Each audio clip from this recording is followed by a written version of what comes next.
Il est le futur du transport interplanétaire, il a été créé par SpaceX. Aujourd'hui, nous allons parler du Starship. Bonjour, je m'appelle Lucas et vous êtes les bienvenus dans un nouvel épisode d'Espace Libre.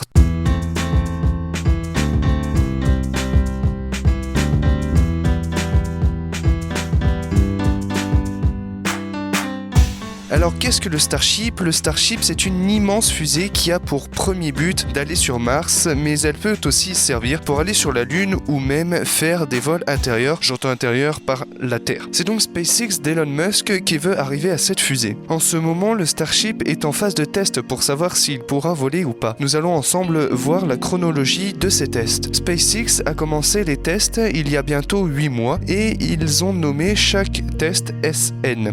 Le premier du nom, le SN1, va faire le premier test, la phase 1, c'est-à-dire la phase de cryogénisation de la carlingue. C'est-à-dire que l'on va mettre un gaz avec de la pression dessus, ce qui fait que ça va refroidir et donc nous allons voir si la structure va résister. Alors ce premier test de la structure ne va pas résister, elle va se détruire avant d'exploser. Quelques semaines plus tard, le SN2, toujours sur la phase 1 du test, sur la résistance à la cryogénisation, va exploser aussi. Quelques semaines après, le SN3 lui va aussi tomber pendant la phase de test. Là, nous allons passer au SN4. Là, ce SN4 est passé à la phase 2 du test, qui est le tir statique. Alors, qu'est-ce que c'est ? Eh bien, en fait, ils vont faire allumer et éteindre le moteur plusieurs fois pour vérifier que la carlingue résiste bien. Malheureusement, au 5e allumage, eh bien, le SN4 va exploser. Malgré cela, le SN5 va passer à la phase 3. Cette phase, c'est le test de vol à 150 mètres d'altitude. Celui-ci, le 5 août 2020, est un grand succès, car il va faire ses 150 mètres de haut et se reposer tout seul. Maintenant, aujourd'hui, le SN6 est en préparation pour passer la phase 4 de ce test qui est le vol à 3 km. Maintenant, le SN6 a réussi ses tirs statiques car oui, tous les tests sur les SN